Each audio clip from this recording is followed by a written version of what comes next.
an elegant airport terminal, a crowd of cameras waiting for a millionaire's big departure. But when his pregnant wife shows up holding the papers she was told to deliver, everything turns dark. In front of passengers and press, his mistress kicks her hard across the marble floor while he stands frozen, more worried about headlines than her screams. What happens next will shake every wall of that airport, because her father, the powerful CEO she never stopped believing in, is about to step off his plane and see everything. This is not just a scandal, it's the moment justice lands. Tell us what time you're listening and where you're tuning in from. Drop a comment below. We'd love to hear from you. The airport glowed like a cathedral of glass and light. Noon sunlight poured through high windows, scattering across marble floors polished to a mirror shine. The air hummed with the sound of rolling suitcases, coffee machines hissing, and the mechanical voice of the intercom announcing departures. Banners for the Global Partnership Summit fluttered overhead, their metallic letters reflecting silver. Near the VIP corridor, cameras were already in place, waiting for the arrival of a man whose name had become synonymous with wealth and control. Damien Cross, 39, founder of Cross Holdings, was preparing to fly to Singapore to announce a multi-million-dollar merger with Ward Global. In the center of the polished chaos, Damien stood surrounded by staff, his tailored navy suit unwrinkled, his posture sharp. He scrolled through his phone as publicists hurried beside him. To his left, Cassandra Voss adjusted her red satin dress, the fabric hugging her like a warning light. Her hand rested on Damien's arm, possessive, practiced, smiling for invisible cameras. Reporters whispered his name. The air around them carried the scent of jet fuel and expensive perfume. Every movement was rehearsed to perfection. At that same moment, near the automatic doors, Amelia Ward entered, holding a thin folder against her chest. The wind from outside tangled strands of her brown hair. She wore a pale sky-blue maternity dress, soft and modest, the color of calm seas before a storm. Her face was tired but determined, her hand occasionally brushing the curve of her belly as she moved. The security guards at the gate recognized her from past events but hesitated when she smiled politely and asked for the VIP terminal. She had come alone, believing the text she'd received that morning, an urgent message from Cross Holdings requesting Damien's signature on her pregnancy insurance file before the trip. Her steps echoed lightly across the floor, uncertain but steady. When she reached the main hall, she saw him instantly. Damien, her husband. The man who used to bring her coffee in bed before dawn, who once called her, "my quiet light." Now he stood beside another woman in red, both laughing in front of photographers. For a heartbeat, she couldn't move. Then she took a breath and walked forward, clutching the folder tighter. Damien's expression changed when he saw her. Surprise, then irritation. He turned away as if she were an inconvenience. Cassandra noticed too. Her smile thinned. The cameras, sensing tension, began to shift focus. The crowd noise dimmed, like a theater just before the curtain rises. Amelia stopped a few steps away. Her voice trembled but remained polite. "Damien, I just need your signature. It's about the insurance form for the baby." He didn't answer. Cassandra tilted her head, her voice smooth but edged with poison. "She's following us again. She really doesn't know when to stop." Her words carried just loud enough for others to hear. Damien's jaw tightened. "You shouldn't be here, Amelia," he said quietly. "This is a business trip." "Oh." Amelia blinked, confusion mixing with hurt. "You didn't reply to my messages. I thought maybe—" Cassandra took a step closer. "Maybe what? That he still cares?" The smile on her lips was flawless, but her eyes burned. "You've embarrassed him enough. You should go home." The silence between them thickened. Amelia looked from her husband to the woman beside him. Something inside her collapsed. Still, she held out the folder. "I won't take your time. Just sign it, please." "Lee." The sound of Damien's phone vibrated. He glanced at it, pretending not to hear her. Cameras clicked again, catching the uneasy tableau. A journalist whispered, "That's his wife, right?" The tension crackled like static. Cassandra suddenly stepped forward. Her heels clicked sharply against the marble. "You ruined everything," she hissed. Before anyone could react, she raised her leg and kicked. The movement was sudden, brutal, the sound sharp as a slap. The heel of her shoe struck Amelia's stomach. The folder flew from Amelia's hands, papers scattering like broken feathers. She gasped, the air leaving her lungs, and fell backward. Her head hit the floor with a dull thud. For a second, no one breathed. Then a scream tore through the hall. A coffee cup dropped, shattering. The intercom stuttered mid-sentence. The red dress stood frozen, Cassandra's hands trembling in mid-air. Amelia lay on the marble, her blue dress blooming with color where she had landed. She reached for the folder, her fingers slipping across the cold surface. Her breath came in sharp gasps. "She's pregnant!" someone shouted. The crowd surged closer. A woman knelt beside Amelia but was pulled back by a guard. Damien's voice cut through the noise. "Stay back, she's fine." He didn't move toward his wife. He simply adjusted his cufflinks, his face blank, as if denying what everyone had seen could make it vanish. Amelia's eyes opened wide, staring up at the ceiling lights that blurred into halos. The sound of phones recording filled the air. Flash after flash captured the scene. The woman in blue on the ground, the man in the suit, the mistress frozen beside him. Amelia whispered, "Damien, the baby."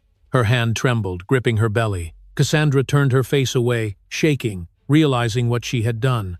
Damien stood motionless, aware that the cameras were still on him. He whispered to his assistant, "Delete this, handle it." But the world was already watching.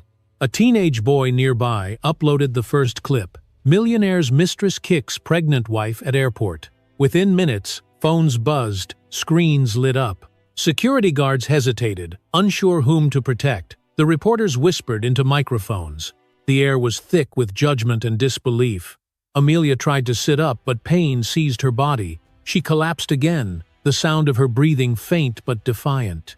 Near the far glass wall, a technician in the control room adjusted a monitor, zooming the CCTV feed. On the screen, amid the chaos, the camera caught a glimpse of a private jet taxiing down the runway. The logo on its tail gleamed gold. Ward Global. Back in the hall, the crowd continued filming. Damien finally looked down at his wife, but not with concern, only calculation. Cassandra covered her mouth, tears streaking her mascara. The intercom crackled to life again, monotone and oblivious. "Private jet arrival. Ward Global flight has landed. Please clear the VIP lane." The light from the windows grew sharper, flooding the floor with white. Amelia lay still, breathing shallowly, the faint hum of engines vibrating through the ground beneath her. The papers from her folder drifted across the floor, one page landing near Damien's shoes. His signature line stared up at him, empty. Somewhere beyond the glass, the private jet came to a stop. The engines faded, replaced by the echo of footsteps approaching the terminal. Inside the hall, no one noticed yet. Cameras were still flashing. The silence before the next storm had begun. For a heartbeat, the airport forgot to breathe. The sound of rolling luggage stopped. Voices froze mid-sentence, and the bright white light spilling through the glass walls seemed to harden in the air. Every face turned toward the woman on the floor. Amelia lay half-curled on the marble, her blue dress torn at the hem, her skin pale against the polished stone. One hand clutched her stomach, the other pressed against the cold surface, as if searching for something solid to hold. The scattered papers from her folder lay around her like fallen leaves. A soft gasp rippled through the hall. A child began to cry, muffled quickly by a parent's hand. The intercom clicked, then went silent. The smell of perfume, coffee, and antiseptic mixed in the air until it became almost metallic. Amelia tried to lift her head. Her lips moved. "Damien, the baby." The words came out broken, almost swallowed by the weight of the silence. Two paramedics in blue uniforms pushed through the crowd. One knelt beside her, checking her pulse. "Can you hear me, ma'am?" The other reached for the small emergency stretcher, unfolding its legs with a metallic snap. "Stay with us. You're going to be okay." Their voices were calm but urgent, trained to cut through panic. A camera flash caught the scene, washing everything in white. Before the paramedic could lift her, a sharp voice sliced the air. "Stop!" Damien's shoes clicked against the marble as he stepped closer. His expression was carved from stone. "She's fine. She's pretending." The younger medic looked up, startled. "Sir, she's 6 months pregnant. She needs to be checked immediately." Damien's tone hardened. "I said no. She does this for attention. You'll only make it worse if you carry her out in front of everyone." The crowd stirred. Whispers rose and died. The female paramedic shook her head slowly. "We can't leave her like this. It's against protocol." Damien leaned closer, voice low but sharp enough for those nearby to hear. "I'm her husband. I decide what happens." He straightened his cuffs, every movement controlled, as if the moment were a business meeting instead of a crisis. "Do your job elsewhere." The woman in uniform stared back, refusing to move. "Our job is to save lives." He turned away. "Then save someone who needs it." "Len." Cassandra stood a few steps behind him, her red dress trembling as she breathed. Her lipstick had smudged, her eyes darting between Damien and the woman on the floor. "Maybe we should let them help," she whispered. Damien's head snapped toward her. "Be quiet." His voice was a blade. "You've done enough." Cassandra's lips parted, but no sound came out. She took a small step backward, pressing her hand to her throat. The red fabric of her dress shimmered under the bright lights, and she looked suddenly fragile, like something cracking from the inside. The paramedics still hovered near Amelia. One of them reached for her wrist again, but Damien moved forward, blocking the way. "Touch her, and I'll make sure you never work in this airport again." The crowd reacted. Someone hissed. Another voice shouted from the back, "She's bleeding, man!" The echo bounced against the glass walls. Amelia's eyes fluttered open. She saw their faces above her, blurry shapes in a halo of white light. The sound of their voices merged into a low roar. Pain burned through her abdomen, sharp and constant. Her breath hitched. She wanted to scream, but only a whisper came out. "Please."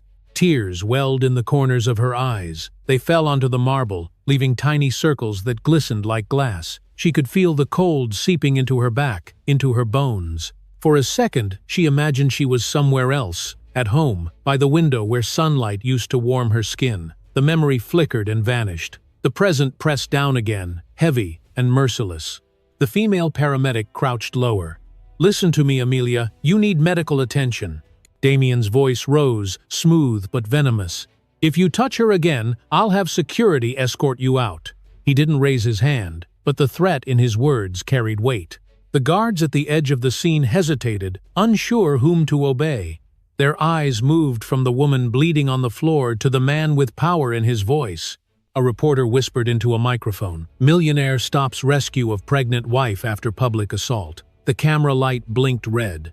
Nearby, a teenager streamed the moment live on his phone. The screen title read simply, "He won't let them help her." Cassandra turned her face away. A tear cut through her makeup, carving a thin black line down her cheek. She whispered to herself, "This isn't what I wanted." Her voice vanished beneath the murmur of the crowd. Amelia tried again to move. Her hands shook. The folder beside her was stained with red fingerprints. She dragged it closer, clutching one page that bore Damien's unfinished signature. Her vision blurred, but she could still see his shoes standing inches away. She wanted to ask him why. No words came, only a soft breath that carried nothing but pain. A security guard spoke quietly into his earpiece. "Sir, Mr. Ward's plane just landed. He's at the control room." In the distance, inside that control room, the flicker of security monitors filled the dark space. On one screen, the live feed from the hall showed a woman in blue collapsed on the marble, a man standing over her, motionless. A voice off-camera whispered, "That's her. That's Amelia Ward." Back in the main hall, the paramedics stepped back, defeated. One muttered, "We'll wait until the order changes." Damien gave a curt nod, as if the scene were finally under control. But it wasn't. The crowd's silence had changed. It was no longer shock, it was judgment. The soft whir of phones recording sounded like a swarm. Amelia lay still, chest rising shallowly. Her gaze fixed on the ceiling, where sunlight refracted through glass and broke into shards of brilliance. The world around her blurred again. She could taste salt, metal, air. She whispered to herself, "Just breathe." Then, from behind the VIP doors, footsteps echoed, slow, steady, deliberate, the kind of sound that cuts through every other noise. The crowd turned. Light spilled from the open corridor.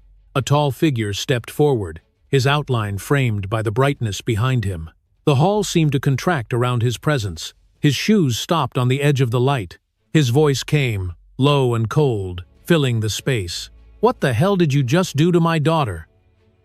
The hall had gone silent again, but this silence carried something heavier than fear.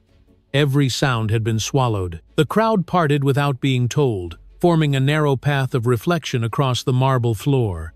Alexander Ward stepped through the brightness spilling from the skylight, his shadow stretching ahead of him. His silver hair caught the light, his black suit absorbing it. Power moved with him, quiet and absolute. Two paramedics stood frozen beside Amelia, their gloved hands hovering but not daring to touch.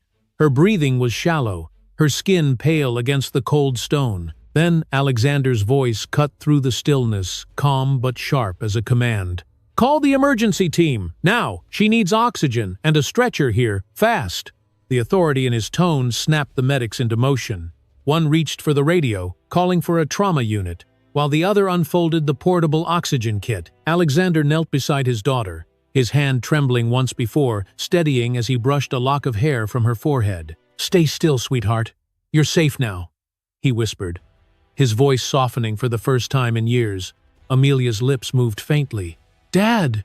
The single word broke him inside. He pressed her hand lightly, feeling how cold it was. "Breathe, Amelia. Don't speak." He turned to the medic. "Monitor her pulse. Keep her conscious." The man nodded, fumbling with the equipment.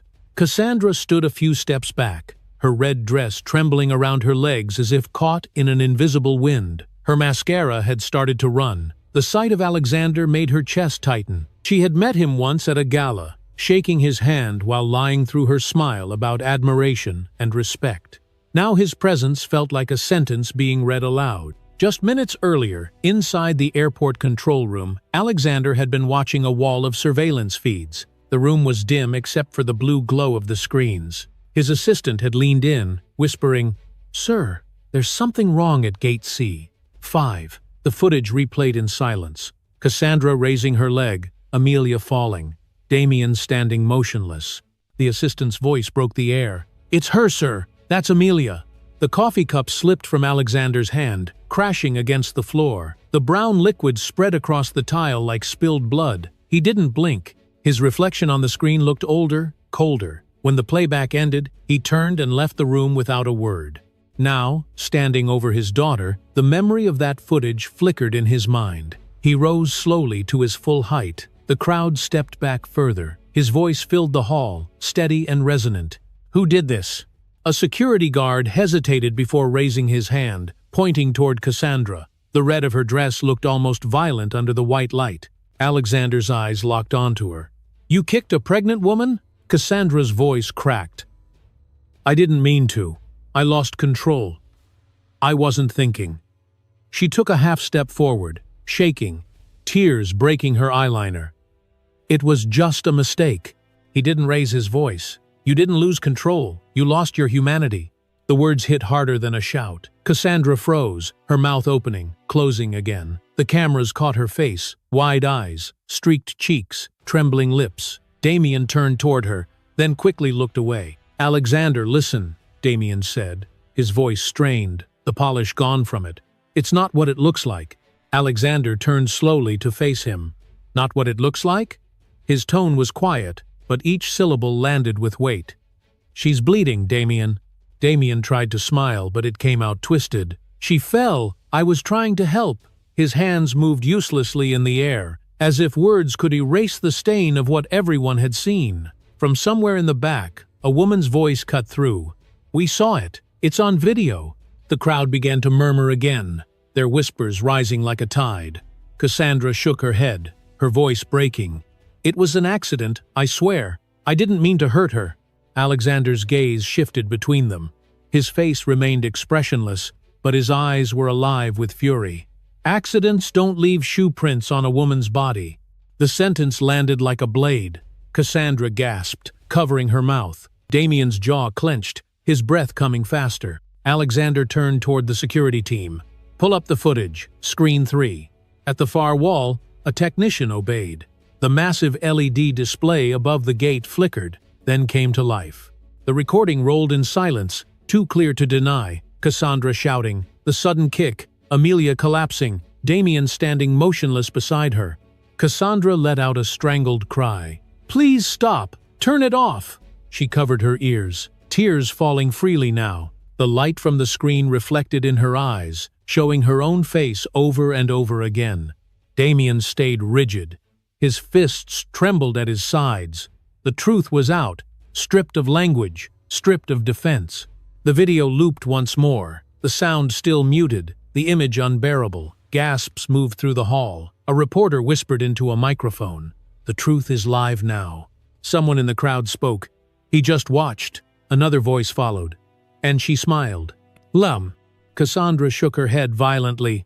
"No, please, I didn't." Her knees bent, the strength leaving her legs. She caught herself against a column, sobbing quietly.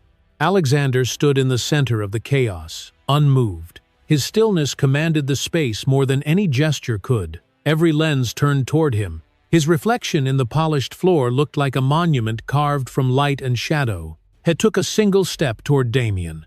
The sound of his shoe against the marble echoed like a verdict. He stopped only inches away, his expression unreadable. "You just assaulted the daughter of the man who owns this airport." Damien's throat worked as he tried to form words, but nothing came out. His face had gone pale, sweat glinting at his temples. Behind him, Cassandra covered her mouth again, her sobs the only sound left in the hall. The cameras continued to flash, freezing the moment into evidence. Alexander stood over the two of them, a figure of control, silence, and unspoken wrath. Around him, the crowd did not breathe. The air itself seemed to wait. The giant screen went dark. The image that had frozen the hall in disbelief faded into black, leaving only the white light that spilled from the skylight above. No one moved, no one spoke. The echo of what they had just seen hung in the air like a ghost that refused to leave. Cameras clicked faintly, the sound muffled by the weight of shame and judgment. Damien Cross stood motionless, his face drained of color, sweat glinting at his temples. Beside him, Cassandra Voss sobbed quietly, her red dress trembling with every breath. Alexander Ward did not speak. He stood in the center of the room, hands clasped behind his back, eyes fixed on the two of them.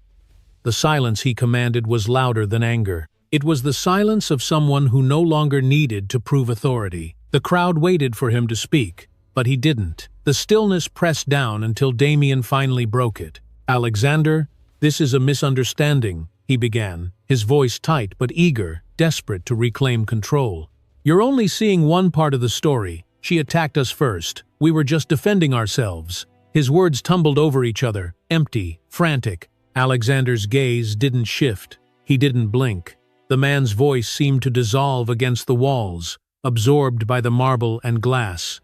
Damien faltered. The space between his words widened until they fell apart completely. "She came at us screaming," Cassandra blurted out suddenly. "She was out of control. I didn't mean to hurt her. It all happened so fast." Her voice cracked, raw from crying. "You have to believe me, I didn't mean." The crowd erupted in low, angry murmurs. Someone shouted, "Liar!" Another voice followed.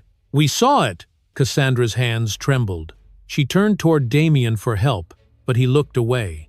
His jaw tightened, his eyes fixed somewhere above her head. For the first time, she realized she stood alone. Alexander took a slow breath. "Play the clip again," he said quietly. This time, with sound. The technician hesitated, then pressed the command. The screen came to life again. The sound filled the hall. Cassandra's voice, sharp and furious, echoed across the speakers. The dull thud of her heels striking Amelia's stomach, the faint gasp that followed, the chaos that erupted after. Every note was undeniable. Cassandra screamed, "Stop!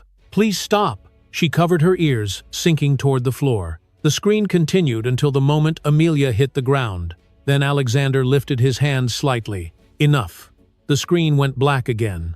For several seconds, there was nothing but the sound of Cassandra's sobs. Damien's chest rose and fell rapidly. He looked around, trying to find a way to control the moment, but there was no way left. "You can't humiliate me like this in public," he said suddenly, voice cracking under strain. "You think this makes you powerful? You're destroying everything for the sake of a mistake." Alexander turned his head slightly. "You did that yourself." Damien took a step forward. "You have no right. This is between me and my wife." Alexander's voice was calm, but it carried the weight of a verdict. You hurt my daughter in the name of pride. Now you'll face it in the name of justice." The words echoed. Damien's expression twisted, anger and fear blending into something brittle. He tried to speak again, but the noise of the crowd grew louder. Reporters raised their cameras. Photographers leaned closer. Flashes of light reflected off the marble floor as voices surged. Someone shouted, "She's pregnant! You monster!" Another yelled, "Lock them up!" The wall of sound rose until it became a storm of fury. Damien raised his hands, shouting back, "You don't know what happened! None of you do!" Cassandra stood behind him, shaking her head, whispering, "Stop it, please, just stop." But her voice was lost in the chaos. Alexander remained still, the only calm presence in the room. The noise couldn't reach him. He waited until the shouting dulled again. Damien's voice returned, quieter but sharper, poisoned by pride. "You're making a mistake, Alexander. I'll sue you for defamation. You think you're untouchable because you have money and cameras on your side. You can't ruin me like this." Alexander turned his eyes toward him, steady and cold. "No one is untouchable.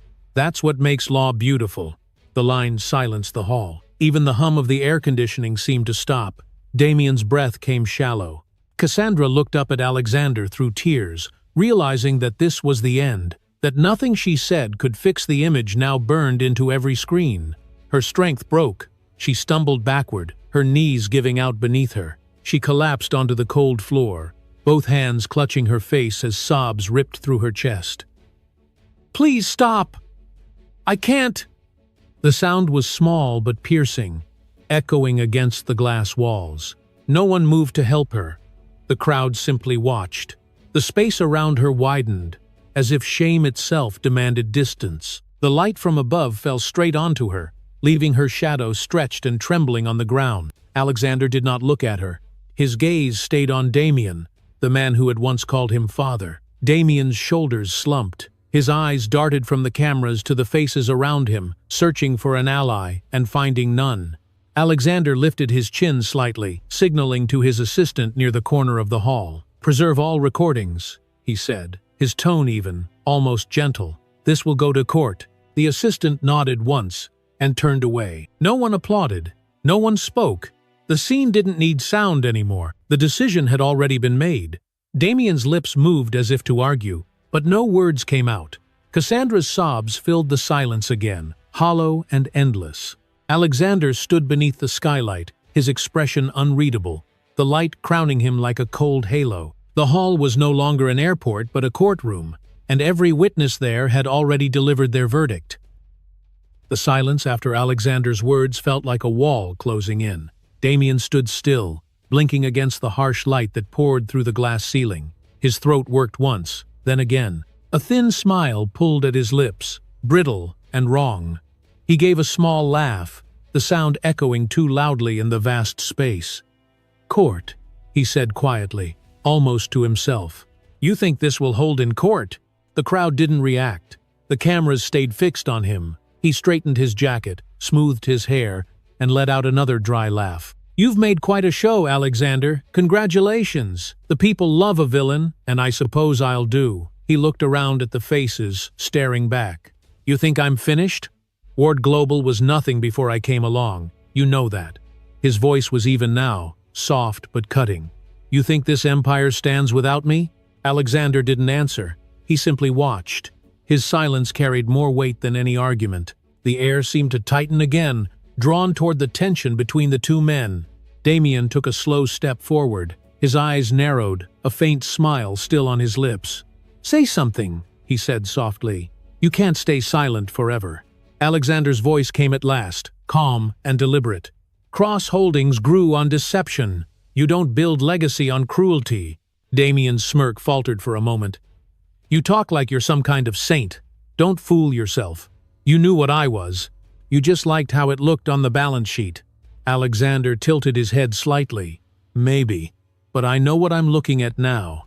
The words hit harder than any shout. Damien's jaw flexed, his hand twitching at his side. He forced a chuckle, but it cracked halfway through. "You're calm now, Alexander. Let's see how calm you are when your stocks drop without me." Alexander stepped closer, the movement unhurried. "You won't get the chance." The sound of his shoes against the marble was soft, almost gentle, but it carried through the hall. Damien's smile froze. Alexander took his phone from his pocket, his voice steady. "Pull Ward Global out of Cross Holdings immediately." For a heartbeat, nothing happened. The crowd watched, frozen. Then his assistant, standing near the security desk, lifted her phone, already dialing. "Effective now," Alexander continued, his tone still calm. "Terminate every partnership, every contract, every cent." The murmur that followed rolled like thunder. Damien's eyes widened. "You can't do that," he said quietly, disbelief coloring his voice. "You can't just pull out like that. It's illegal." Alexander met his gaze. "Everything about you was—" The hall fell completely silent again. Damien blinked, trying to find his footing, but the ground beneath him was already gone. He could feel it in the air, in the weight of the stairs that pressed against him from every direction. "You'll regret this," he said finally. His voice trembled, the anger leaking through. "You think you can erase me? I made this company. I built it with my hands." Alexander's expression didn't change. "And I'm fixing my mistake." The words landed quietly but left a shockwave in their wake. Damien's shoulders dropped. His lips moved, forming words that never came. The confidence drained from his face like color washing out of a photograph. Around them, the murmurs grew louder. Reporters whispered into microphones. One voice cut through. "CEO cuts off son-in-law live." Another replied, "The empire's collapsing in real time." Phones were lifted higher, recording every second. Damien looked around, his breath short. The cameras seemed to close in, the circle tightening. He tugged at his tie, but it felt like a noose. Behind him, Cassandra stood motionless. Her hands were clasped tightly in front of her, knuckles white. Her eyes darted from Alexander to Damien, then back again. She saw the fear in Damien's face, the kind of fear that only comes when power slips through your fingers for good. "He's finished," she whispered under her breath. A single tear slid down her cheek, leaving a pale trail through the remnants of her makeup. She didn't wipe it away. For the first time, she saw him not as a man, but as a hollow figure propped up by arrogance and lies. Damien turned toward Alexander one last time. "You think this is over? I'll rebuild. You can't destroy me." Alexander's reply came as a whisper. "You already destroyed yourself." The words hung in the air, quiet and final. The sound of the city beyond the glass walls seemed to fade. Even the hum of the airport engines died away. Cameras continued to click. The flashes reflected in Damien's eyes, turning them pale and glassy. He opened his mouth to speak again, but found nothing. Alexander didn't wait. He turned slightly toward his assistant. "Confirm the withdrawal," he said. "All assets." The assistant nodded again, voice low into the phone. "Confirmed, sir." The murmurs swelled into a wave. Some in the crowd gasped. Others whispered in disbelief. The spectacle had shifted from scandal to history. Cassandra watched as Damien's posture changed. His shoulders slumped, his head lowered. She could see him grasping for words, for any shred of authority to stand on. There was nothing left. The empire had ended in silence. Alexander looked at him once more, then turned his back. The movement was unhurried, precise, as if he were walking away from a grave. The light from the skylight struck the back of his suit, outlining him in silver. Damien's voice cracked behind him. "You'll regret this," he said again. Weaker now, more plea than threat. Alexander didn't stop. He didn't even turn. The sound of his footsteps carried through the hall, steady and unshaken. Cassandra closed her eyes. The tears came again, slower this time, and when she looked up, Damien was still standing there, alone in a circle of light that made his defeat unmistakable. The cameras captured it all. The fallen man, the unmoved father, the silent crowd. And above them, the light continued to shine, bright and merciless. The echo of Alexander's footsteps had already faded. The paramedics had taken Amelia and followed him out minutes earlier. Yet the light in the hall still burned, white and merciless.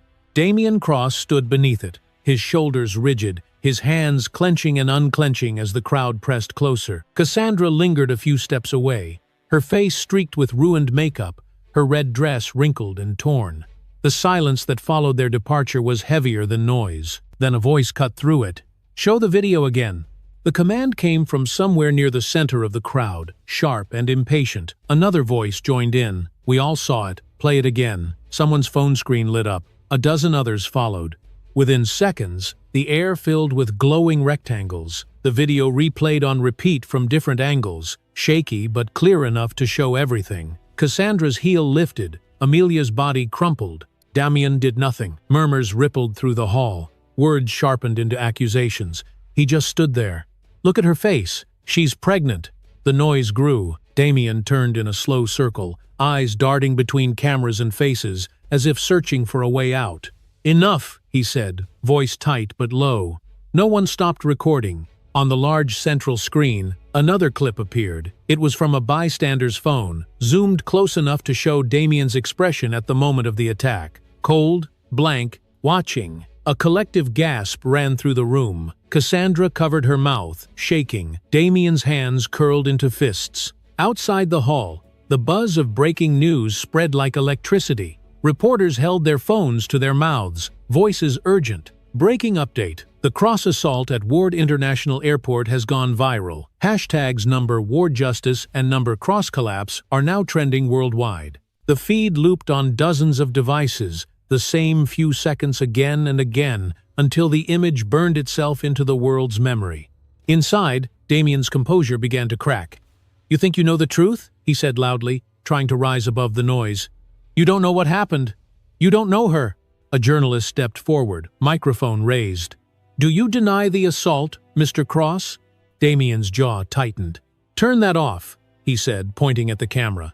The cameraman didn't move. "Turn it off!" Damien lunged forward, but the crowd shifted away, phones lifting higher. The reaction was instant. Boos, shouts, guilty, coward. The voices pounded in his ears. He stumbled back a step, breathing hard. The power he once carried in every gesture, every word, was gone. Cassandra pressed herself against one of the marble columns, trying to hide her face. She could feel the light finding her anyway, cruel and precise. A woman's voice rang out from the crowd. "That's her! The one in red." Cassandra froze. Slowly, she lifted her head. Dozens of phones were pointed at her now. She opened her mouth. The first words came out broken. "Please, I didn't mean to. I never meant to hurt her." Her voice cracked. "It was a mistake." No one answered. The silence that followed was colder than any insult. The crowd simply watched her unravel, their faces lit by the white glow of their screens. A tear slid down her cheek, dragging a line through her mascara. She looked small beneath the towering ceiling, like a shadow trying to escape the light. Then, from outside, came the wail of sirens. The sound was distant at first, then closer, echoing off the glass walls. Heads turned. People stepped aside as a line of uniformed officers entered through the automatic doors. Their badges gleamed under the fluorescent lights. The leader of the group, a tall woman with sharp eyes, raised a folder. "Damien Cross, Cassandra Voss," she announced. Her voice carried without effort. "You are under arrest for aggravated assault and obstruction." The room froze again. Cameras zoomed in. Reporters whispered into microphones. Damien didn't move. Cassandra gasped softly, her hands rising to her mouth. The officers stepped forward. One drew a pair of handcuffs, the metal glinting as the light caught it. Damien tried to speak, but the words tangled. This is absurd." His voice was thin now, unsteady. "You can't do this here." The officer replied evenly, "We already are." As she reached for his wrists, the crowd shifted to make space. The phones rose higher. Flashbulbs began to explode in bursts of white light. Each click of a camera shutter was another cut, another wound to the image he had built for years. Cassandra's knees gave way. She slid down the column, her hands trembling as she whispered, "Please, stop, please." Her plea dissolved into the sound of cameras. No one answered. The world was recording. The handcuffs clicked shut around Damien's wrists. He flinched at the sound. His head lifted automatically, eyes seeking something, recognition, mercy, anything, but found only lenses staring back. He straightened his spine as if posture could restore his power, but his hands were bound and his reflection on the floor looked like a stranger's. The officers turned him toward the doors. Cassandra was pulled gently to her feet, her hair falling across her face. She didn't resist. Tears fell silently, one by one. The crowd split into two lines as they were led through, cameras still flashing. The glare painted their faces in harsh, colorless light. A reporter near the front whispered into a live mic, "The world has just watched arrogance turn into ruin." Damien didn't respond. His jaw clenched, his chest heaving once. Cassandra looked up briefly, eyes empty, then lowered her head again. The last flash came just as they reached the glass exit. It caught them both in mid-step, him rigid and pale, her bent and shaking. The reflection on the marble floor captured it perfectly. Two fallen figures swallowed by light. And then came the sound, sharp and final. The metallic click of the cuffs locking one last time, echoing through the hall like the closing of a door. The steady beep of a heart monitor broke the silence. Warm light poured through the half-drawn curtains, casting pale gold across the white hospital sheets. The room smelled faintly of antiseptic and linen. Amelia lay still, her face soft but drained, a white bandage wrapping her wrist where the IV line entered. The world beyond the window moved slowly, as if time had chosen to give her a moment of peace before asking her to open her eyes again. Alexander Ward sat beside her. His suit jacket was folded over the chair, his tie loosened, his hands clasped tightly together. For the first time in decades, he looked less like a man who commanded empires and more like a father who had been holding his breath for too long. On the table beside him, his phone vibrated once. The screen flashed headlines: Cross and Voss arrested, Ward justice trending Hasson worldwide. He didn't reach for it. He only stared at his daughter's still hand, resting above the blanket, the one that had once clung to his finger as a child. Outside the door, footsteps came and went, hushed voices whispering updates. But inside the room, everything was calm. Alexander leaned forward, his thumb brushing over Amelia's knuckles. "You can rest now," he murmured. His voice was rough from hours of silence. "It's over." A faint tremor moved through her fingers. Then her eyelids fluttered. The first thing she saw when her vision cleared was the soft blur of her father's face. "Dad," she whispered. He exhaled, a sound between a sigh and a prayer. "I'm here." Her throat was dry, her voice hoarse. Alexander nodded once. Justice has begun. He wanted to tell her everything. The arrest, the cameras, the roar of the crowd, but the words stuck. All he managed was a quiet, "You're safe now." Amelia blinked slowly. Her gaze drifted toward the window, where late sunlight shimmered against the glass. For a moment she said nothing. Then she lifted her hand weakly to her stomach. The gesture was instinctive, protective. Her palm rested there, trembling slightly. Her lower lip quivered. "I thought I lost her," she said, her voice barely audible. Alexander reached for her hand, pressing it gently against her belly. "She's still here," he said softly. "You both are." The silence that followed was tender, fragile. Amelia's eyes filled, and a tear slipped down her temple, vanishing into the pillow. The rhythmic beep of the monitor slowed to a calm, steady pace. The worst had passed. Minutes moved like hours. Amelia's breathing evened out, her voice gaining strength. She turned her head slightly toward her father. "You looked scared," she said, a faint smile forming. He almost laughed. "I was. Maybe for the first time in my life." "You will." She studied his face, the lines of exhaustion, the red around his eyes. Then her expression grew serious. "Dad!" He looked up. "Don't destroy him," she said quietly. Alexander frowned. "Amelia." She shook her head, slow but certain. "Let the law do it." For a moment, he said nothing. The words hung in the air, delicate but heavy. She continued, her tone steadying with every syllable. "If I fight with hate, I'll lose what's left of me. I don't want to be like them." "No." Her father's jaw tightened. He leaned back in the chair, the weight of her sentence settling in. She was asking him to do what few men of power ever could, to let go. He lowered his gaze.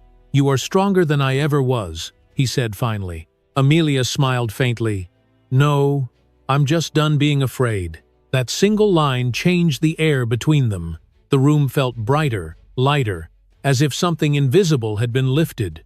Alexander reached up, brushing a strand of hair from her forehead. "When you were little," he said, his voice soft, "you used to say that one day you'd make the world better. I think you just did." Amelia's eyes glistened again, but this time she didn't cry. She only whispered, Maybe the world just needed to see. They sat like that for a long while, father and daughter, the silence between them turning from grief into peace. The hum of distant machines became almost musical. Outside, the sky shifted from orange to lavender. From the hallway, faint sounds of a television filtered through the half-open door. A reporter's voice spoke clearly. The pregnant victim, identified as Amelia Ward, is now awake and in stable condition. Her courage, sources say, may redefine justice for women worldwide. Alexander reached for the remote and turned the volume down, but Amelia caught his wrist. "Leave it," she said softly. "Let them hear." He smiled, the kind of smile that came from pride too deep for word. "They already are." The nurse entered quietly to check the monitors. "How are we feeling?" she asked, her tone warm. Amelia nodded. "Better." The nurse smiled. "Good. The world outside is cheering for you, you know. You've become a symbol." Amelia looked thoughtful. "I don't want to be a symbol," she said gently. "I just want to live." The nurse squeezed her hand and left the room. As the door closed, the fading light brushed across the bed. Amelia turned back to her father. "Will you go home tonight?" "Not until you sleep," he answered. She smiled faintly. "Then I guess you're staying." He leaned back in the chair, eyes softening. "I guess I am." For a few quiet minutes, neither spoke.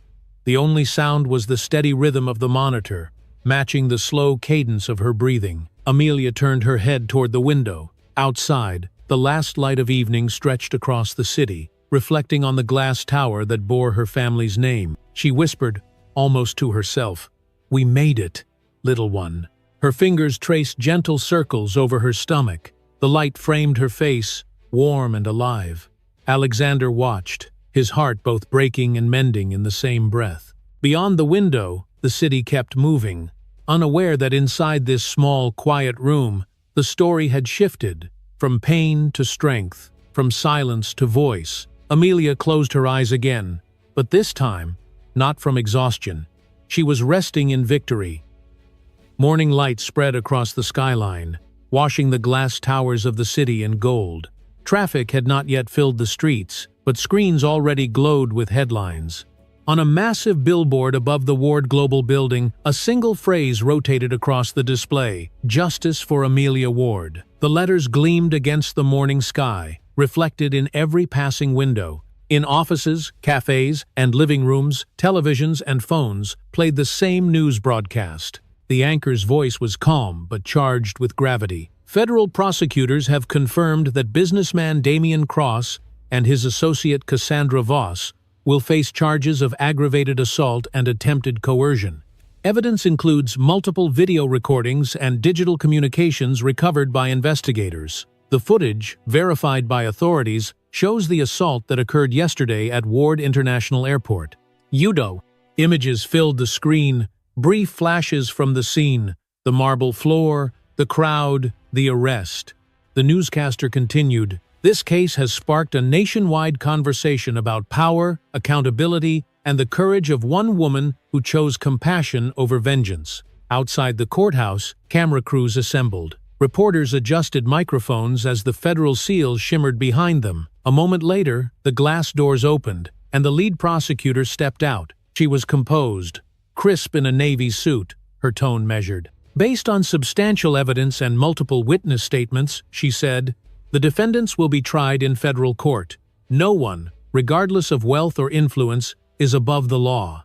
Flashes erupted. The statement was brief, but its echo stretched far beyond the steps of the courthouse. Within minutes, social media was flooded with quotes and clips. Hashtags pulsed across the digital sky. Number Ward Justice. Number Justice Heals. Number Stand for Amelia. At Ward Medical Center, the air smelled of coffee and flowers. In the lobby, a group of volunteers arranged bouquets beneath a framed photo of Amelia smiling beside her father. The news played softly on a wall-mounted television. A nurse paused as the broadcast replayed Amelia's words from her hospital room the night before. "Justice isn't revenge, it's recovery." The nurse smiled faintly, whispering, "She's right." Across the city, people watched. A woman in a cafe wiped her eyes. A student paused, scrolling on his phone, staring at Amelia's calm expression as she spoke to the camera. "If I fight with hate, "I'll lose what's left of me," Amelia had said. "But if I stand with truth, maybe someone else will too."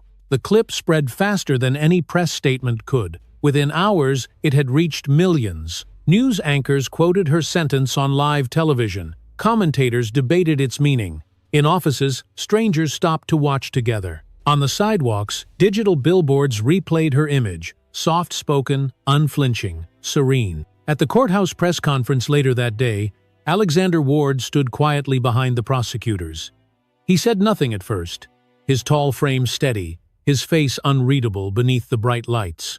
When a journalist finally asked, "Mr. Ward, do you have any comment about your daughter's recovery?" he looked up and answered simply, "She's stronger than all of us." The room went silent. Cameras zoomed in on his expression, calm, proud, but touched with the quiet humility of a man who had witnessed both ruin and rebirth. His words ran on every network within the hour. In one of the editing rooms of a local news station, producers assembled a montage. It began with footage from the airport, then cut to the press conference, and ended with Amelia's line from her hospital interview. The title appeared in white letters, "The Woman Who Redefined Strength." By midday, the story was no longer just about an assault. It had become a mirror reflecting something larger, the possibility that compassion could live beside justice. Commentators on morning shows debated how Amelia's decision to forgive had shifted public perception. "She didn't call for punishment," one analyst said. "She called for healing. That's rare in our time." Meanwhile, the Ward Foundation's website received thousands of messages. Some were from women sharing their own stories of fear and survival. Others were from men who said they wanted to raise their daughters differently. Every message ended with the same line, "Thank you for standing." In the city square, a group of people gathered beneath the largest digital screen. It displayed a photo of Amelia in her hospital bed, smiling faintly, her hand resting over her stomach. The words beneath read, "Strength is not silence." Someone placed a small bouquet of lilies at the base of the screen. More followed. Within hours, the concrete was covered in flowers. Reporters captured the image, broadcasting it across continents. International media picked up the story, framing it as a modern testament to justice and resilience. Amelia's quiet defiance had crossed borders. Inside the hospital, Amelia watched the same coverage from her bed. The television was muted, but she didn't need sound. The captions told her everything. Her name on the ticker, her face on the screen, her words repeated by anchors who had never met her. Alexander stood by the window, arms crossed loosely, watching the reflection of the TV in the glass. He didn't turn until she spoke. "It feels strange," she said softly. "The world knows my name for something I didn't want." He turned, his tone gentle. "The world needed your voice, and you gave it." Amelia tilted her head, considering his words. "Then maybe it's not about me at all," she said. "Maybe it's about what comes next." He nodded slowly. "Maybe it always was." They both looked toward the window. Outside, the late afternoon light had softened to amber. The city below pulsed with movement. Cars glinting, people crossing streets, phones glowing with headlines that carried her message farther with every passing hour. On the television, a reporter's voice narrated over images of the courthouse, the flowers, and the skyline. In just 24 hours, what began as a tragedy has become a call for change. Amelia Ward's words, "Justice isn't revenge, it's recovery," have resonated with millions, reminding a nation that healing is also strength. Amelia watched the footage until the screen faded to a wide shot of the city bathed in light. She didn't speak. She only smiled faintly and rested her hand over her stomach, feeling the steady rhythm beneath. Alexander placed his hand gently on her shoulder. Neither of them looked away from the window. The camera of imagination pulled back, capturing their reflection in the glass.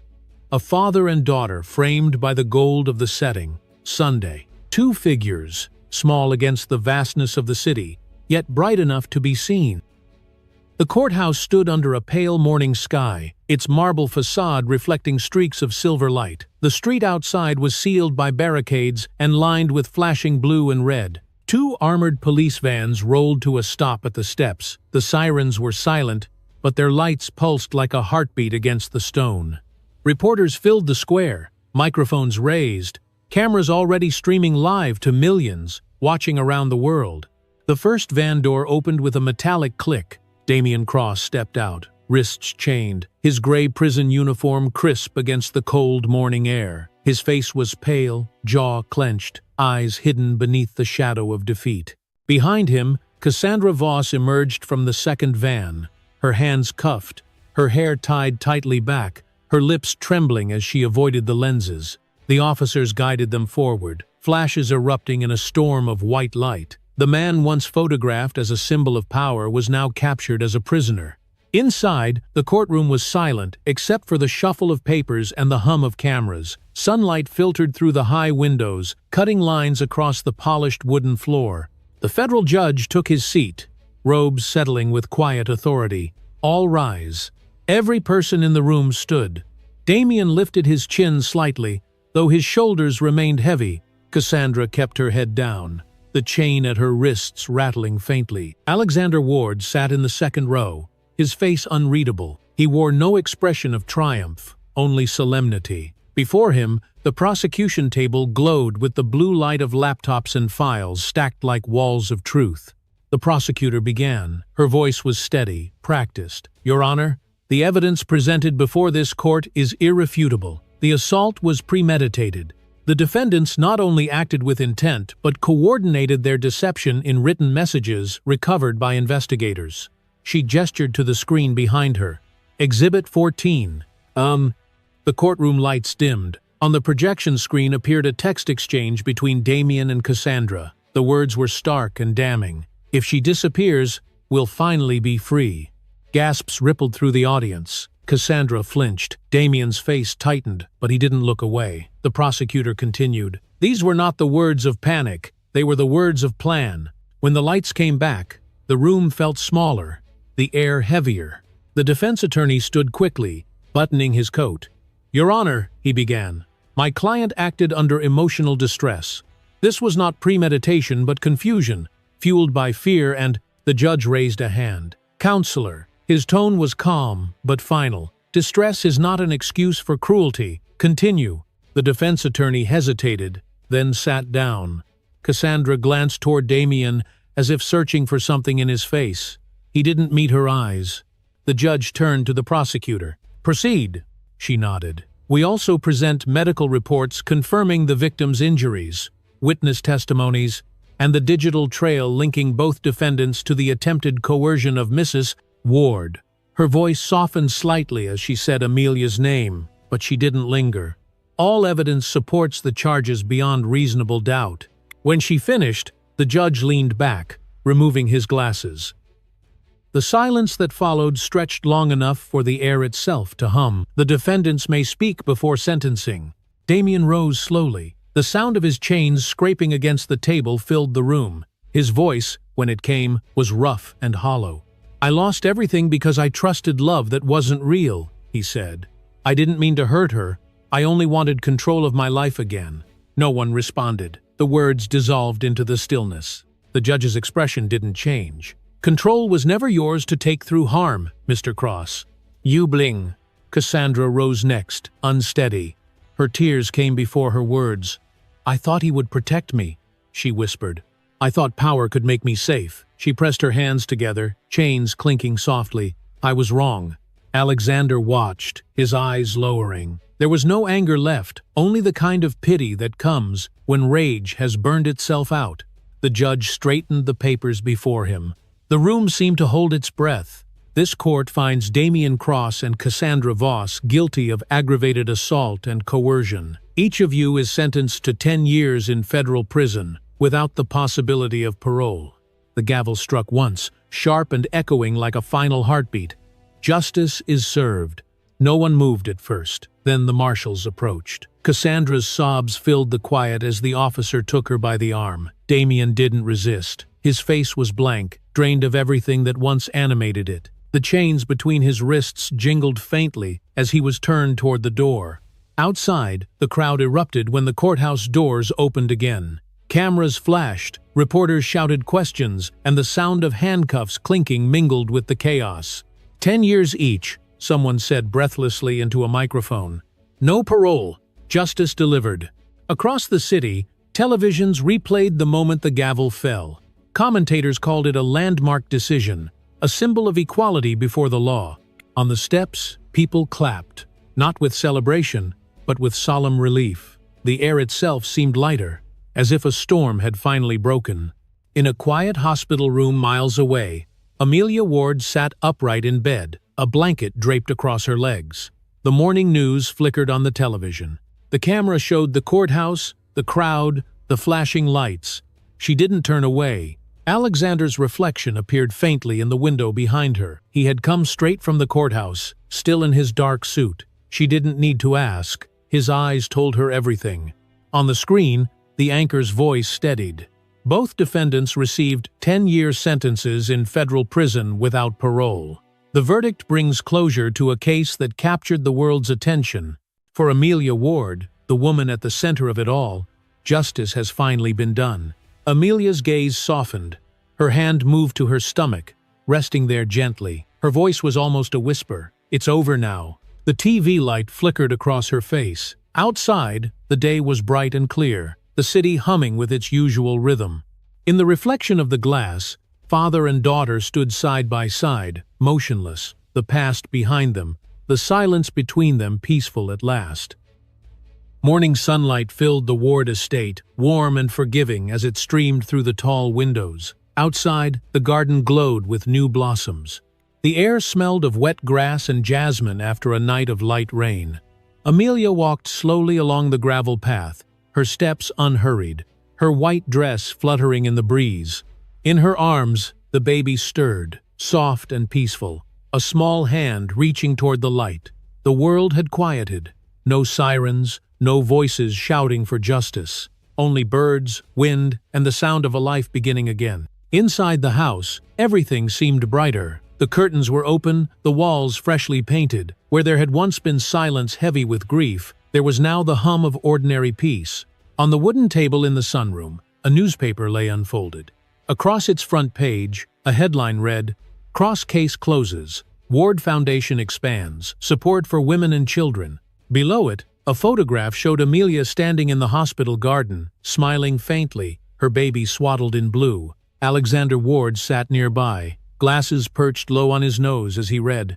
The morning light touched his silver hair, softening his sharp features. He turned the page, then looked up when Amelia entered. "You're awake early," he said. Amelia smiled, her daughter resting against her shoulder. "She doesn't sleep much in the mornings," she replied. He gestured toward the window seat. "Then neither should we." She sat down beside him, adjusting the baby's blanket. The child's small fingers curled and uncurled, brushing the fabric of her mother's sleeve. "She reminds me of Mom," Amelia said quietly. Alexander nodded. "Your mother loved mornings like this. She used to say light always finds its way back." Amelia's eyes softened. "It did."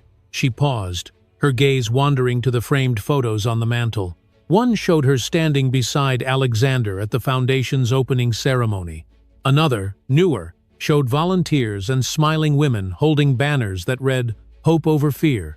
Alexander followed her gaze. "They're calling it the Ward Legacy," he said. "The programs are reaching 10 cities already. I think your story gave people permission to believe again." Amelia traced a fingertip along the armrest. "I never wanted to be a story," she said softly. "I just wanted to live." He smiled faintly, "And that's exactly why it matters." The baby stirred again, letting out a small sound, halfway between a sigh and a yawn. Amelia looked down, her voice tender. "She's perfect. She has your mother's eyes," Alexander said. Amelia laughed quietly. "And your stubbornness, probably." For a while, they sat without speaking. The clock ticked steadily. Somewhere upstairs, a radio played faintly, the soft voice of a woman announcing community events sponsored by the Ward Foundation. After a moment, Amelia rose. "I want to show her something." She carried the baby up the staircase, the same staircase she had once feared she would never climb again. Her hand slid along the polished banister, fingertips brushing the smooth wood. The 5th step, faintly worn, caught her eye. She paused there, balancing the baby on her hip. With her free hand, she placed a bouquet of light sky-blue flowers on the step. The petals shimmered under the sunlight spilling through the tall window. For a moment, she closed her eyes, her voice a whisper. "For every step we fell, we'll take 2 back up." The baby cooed softly, her tiny fingers reaching toward the blossoms. Amelia smiled. Downstairs, Alexander waited, watching from the hall. When she returned, he stood. "Do you ever think about them?" he asked quietly. "Sometimes," she admitted, but not with anger, just with distance. He nodded slowly, the corners of his mouth softening. "That's how you know you're free." Lo! Amelia looked at him, eyes bright with quiet strength. "Maybe freedom isn't forgetting," she said. "Maybe it's remembering without pain." He considered that for a long moment, then smiled. "You sound like your mother again." They walked together to the backyard garden, where rows of white lilies lined the stone path. The baby blinked up at the sunlight, squinting before giving a tiny laugh. Alexander bent down, touching one of the blossoms. "She's the start of something better," he said. Amelia nodded. "She's the reason everything was worth surviving." The breeze carried the scent of lilies through the air. Amelia turned toward the house, where a new sign hung beside the entrance. "Ward Foundation for Women and Children. Founded in memory of the moment we chose hope over hate." The letters gleamed softly in the light. Inside, volunteers were already arriving. A nurse carried in medical supplies, followed by 2 young women with clipboards. Amelia greeted each of them with a warm nod. "Thank you for coming," she said. "Every little bit matters." One of the women smiled. "Your story saved more lives than you'll ever know." Amelia didn't answer. She only smiled back and glanced at her daughter, whose wide eyes followed the movement of light on the floor. Later, when the visitors had gone, the house fell quiet again. The baby slept in her crib near the window. Amelia stood by, watching her chest rise and fall. Alexander appeared in the doorway, leaning against the frame. "You did it," he said softly. Amelia turned, brow furrowed. "Did what?" "You gave this family back its heart." She looked down at the sleeping child, then back at him. "We did it," she said. He stepped closer and placed a hand on her shoulder. For the first time in years, his touch wasn't a gesture of protection, but of peace. Outside, the light shifted toward afternoon. The shadows of the trees danced across the garden wall. Amelia lifted her daughter from the crib and walked to the window. She pressed a kiss to the baby's forehead. "We're finally home," she whispered. Alexander watched them from behind, his face lit with something close to wonder. The air around them seemed to glow, alive with quiet grace. In the stillness that followed, the camera of imagination pulled back from the scene, the house, the garden, the path of sunlight spilling across the floor. The world was moving again, but gently this time. And as the light deepened into gold, the laughter of a child carried through the wind, soft as a promise.